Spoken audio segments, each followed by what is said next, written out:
I'll wait till I'm married. I'm a virgin girl. I don't go down on my knees. I'm a virgin girl. I'll wait till I'm married.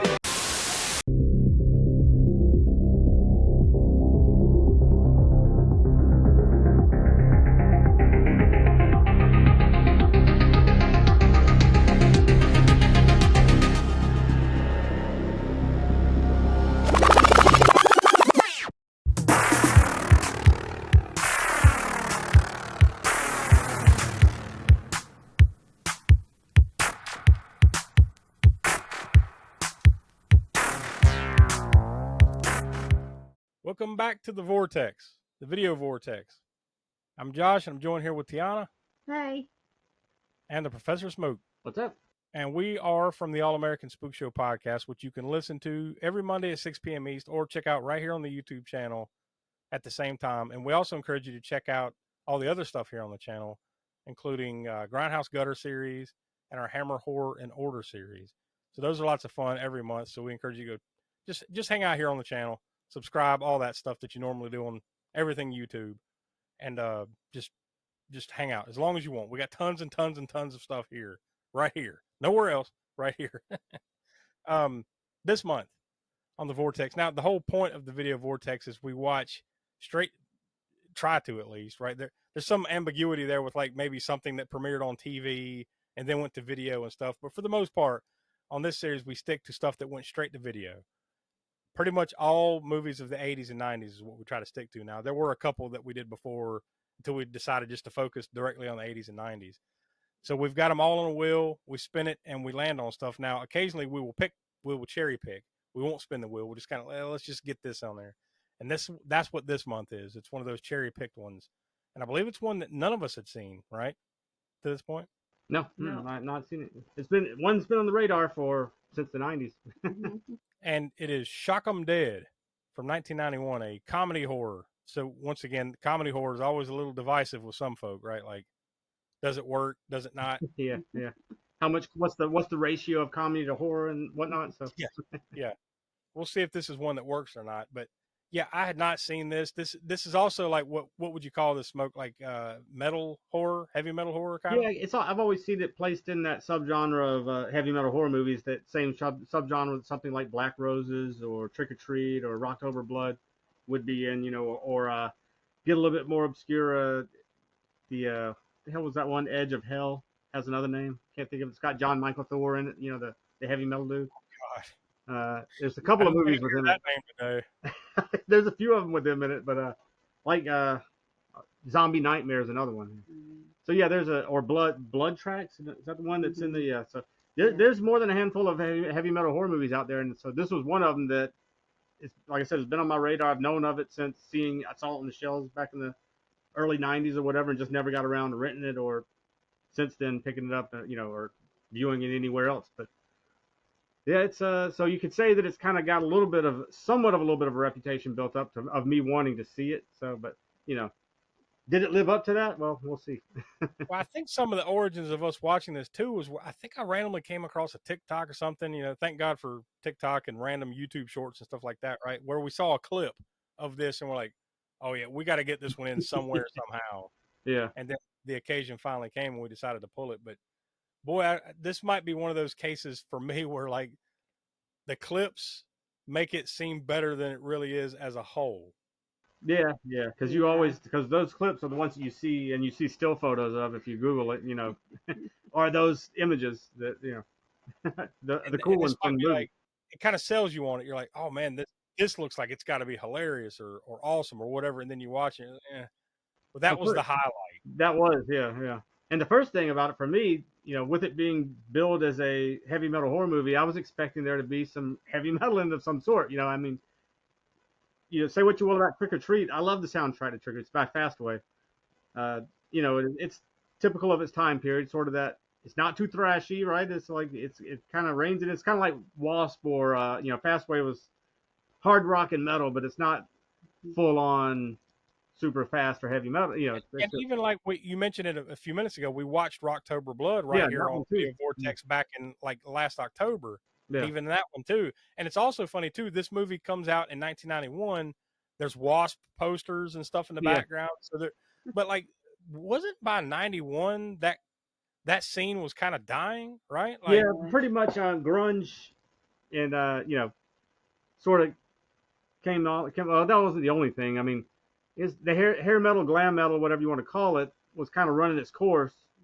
And then as grunge was coming in, it was the final nail in the coffin that kind of. yeah, it wasn't completely dead yet, but a couple of bullets were already in its head by 91. It seems like. So like, this movie feels like something that was probably a couple years too late at best. Yeah, probably. And then metal had sort of you already had thrash and death metal.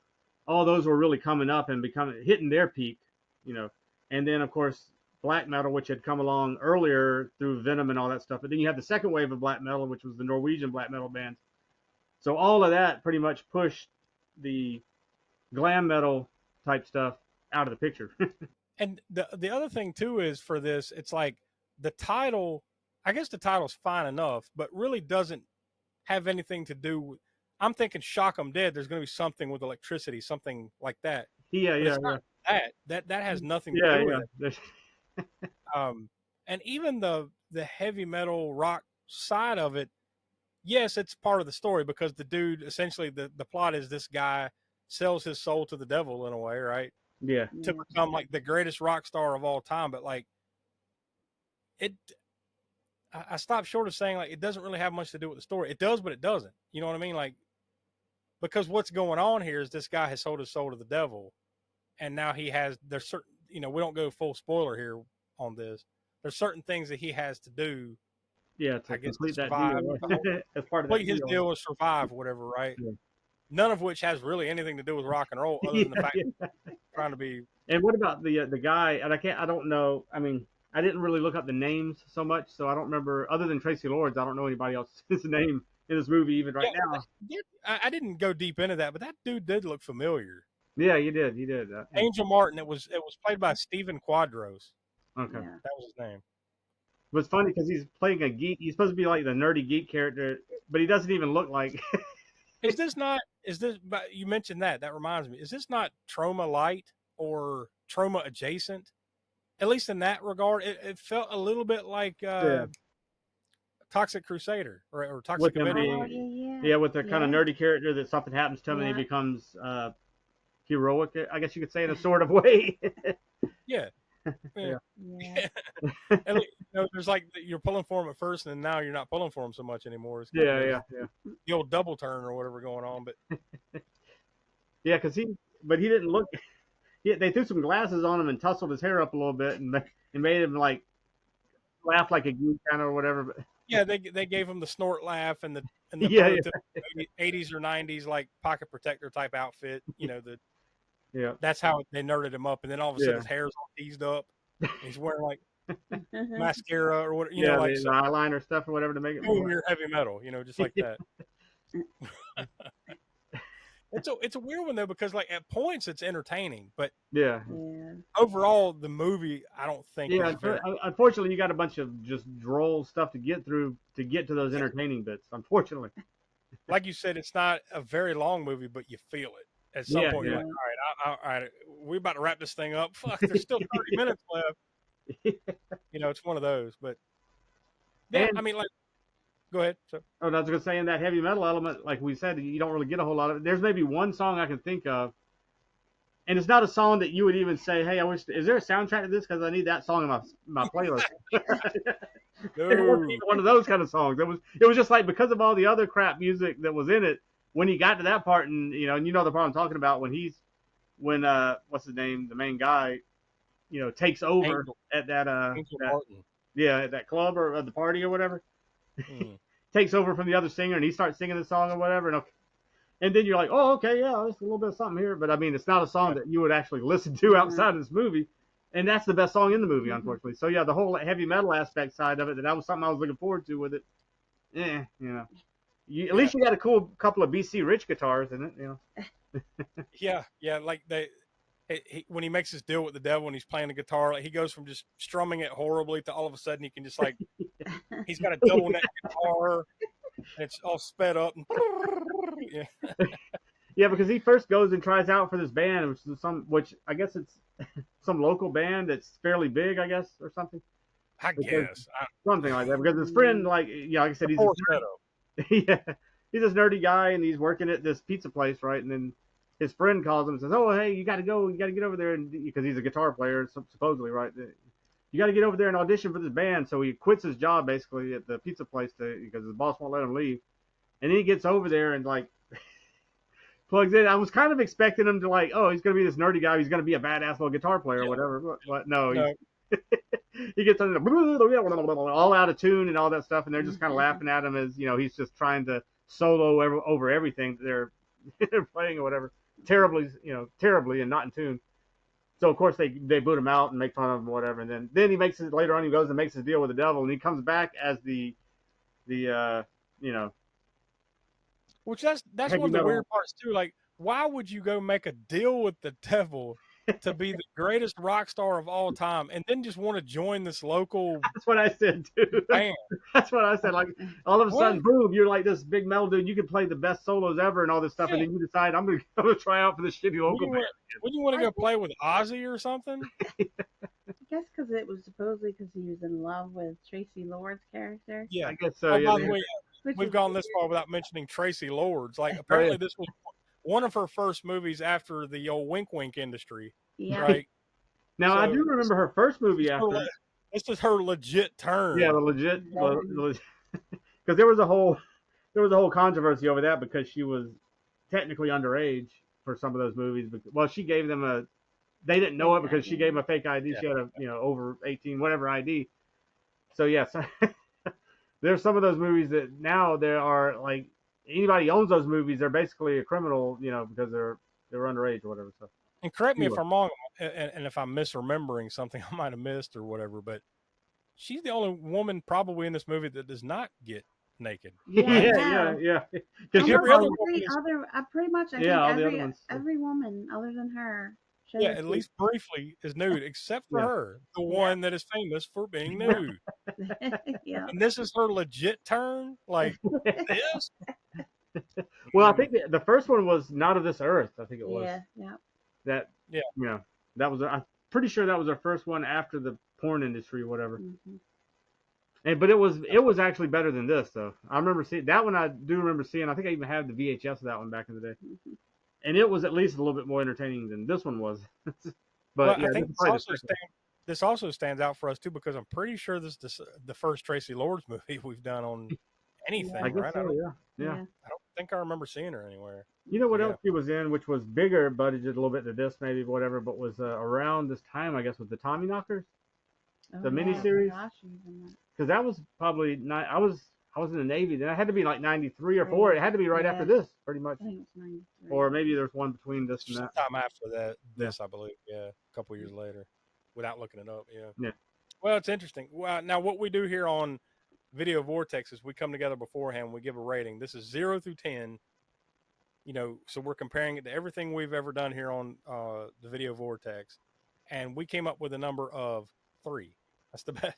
That's the best we could do for this because, I think, like we said, I think there's moments that are pretty good that you kind of like. This is what I came to see, but then for the most part, it just falls flat. Like it's fairly bloodless, right? I was about to say that was one of the point I was going to bring up. If you didn't mention it, was that there's no real.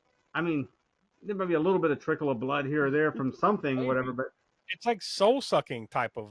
Violence kind of thing, right? Well, I mean, there is. That's the other thing too. That there's violence. There's people getting stabbed, and there's other things. There is violence, but I don't remember blood now that I think of it. Yeah. So it's like soul sucking type of supernatural devilry. I don't know, however you want to phrase it, but I don't know why they decided to do that. Because I mean, it's definitely R rated because it's got Oh yeah, it's rated R. Yeah. So it's definitely rated R. It was the early 90s when they were trying to get away from. Yeah, I don't even know, but they weren't even putting this in the theater. I don't think, right? This had to have been like Skinemax, right? Like 1 a.m. on Cinemax or Showtime or something. It had to have been one of those movies back then. Sometimes I felt like it was a soap opera. Oh yeah, the kind of romantic element going on. What in the world? Yeah, Weird. it's a weird mix. Yeah. I wouldn't recommend. Wouldn't recommend. That being Unfortunately, said, it's not the worst thing we've seen here on the project. So no. It's just you got a long slog to get through. I mean, not really, because it's less than an hour and a half, but it feels like you got a long slog to get through to get to the decent, entertaining scenes. And it's one of those kind of movies where it feels like it's longer than it is. Like you're like, all right, how does this end? Okay, credits, thank God, and then moving on so we can talk about it. That's about it, So. And compare it to one other movie I mentioned earlier. Have you ever seen Black Roses? No, I remember you saying something about that one. Yeah, because we did Rocks Up the Blood. Yeah, we did watch. Oh, okay. You watched it? No? Yeah. I think Joe Bob did it. Oh yeah, Joe Bob. That's right. I think Joe Bob did do that one on the show. Yeah. So now that's something that's like, okay, this is a fun heavy metal horror, and it's probably at the same budget, no budget basically. I mean, it's not the greatest movie either, but when you compare the entertainment value of that one to this one, it's like that's kind of what I was expecting out of this movie, and definitely didn't get that. Well, we need to check that one out because I think we're starting to get to the bottom of the barrel with the heavy metal horror. Like there's probably not that many left that we haven't watched in one format or another, so we probably need to get around to that one, and then then you'll really start scratching the bottom of the barrel. So maybe actually we should hold off on that one until we really start. We still got those John Michael Thor ones I was talking about, the Edge of Hell, the Zombie Nightmare, and there was don't forget there's a sequel to that. I can't think of the other title to Edge of Hell. It goes by another title too, but there's a 2004 or sometime in the 2000s sequel called Intercessor. I think Thor's in that one too. So. Well, we'll see if we're any closer to the Edge of Hell next month. What the Vortex is going to land us in. We spun the wheel, and it landed on a Whoopi Goldberg movie, of all things. Straight to video. None of us really realized it was straight to video, but it was. And it was Theodore Rex from 1995. This almost, it's like a buddy cop. If you remember that show that used to be, I think it was on ABC, right? Dinosaurs. Yeah. It's essentially like Whoopi Goldberg and like one of those things from Dinosaurs, in some kind of weird world where I guess dinosaurs exist and they're like half man, half dinosaur, and it's a buddy cop movie. So yeah, this will be an interesting turn on the Vortex. That's just another case of you just never know what you're going to see, or what we're going to get here in the Vortex, right? You just never know. And we don't either. I mean, well, we know what's on the wheel, but we don't know what of the. Unless we randomly cherry pick one like this month, like Shock 'em Dead, and there's a couple others we've done. We don't know what we're going to get. So find out with us next month. Go track down a copy of Theodore Rex, and come back next month and enjoy it or hate it with us. One or the other, right? So. For Tiana and the Professor Smoke, I'm Josh. We are from the All American Spook Show podcast, which, like I said off the top, you can watch and listen to right here on the YouTube channel. Go check out our other stuff here on the channel. And we encourage you to go check out aaspookshow.com and listen to the podcast, which comes out wherever you get your podcast every Monday at 6 p.m. East. So we'll talk to you next month. I got a job for you. The toilet's clogged. Why don't you take this straw and suck it dry?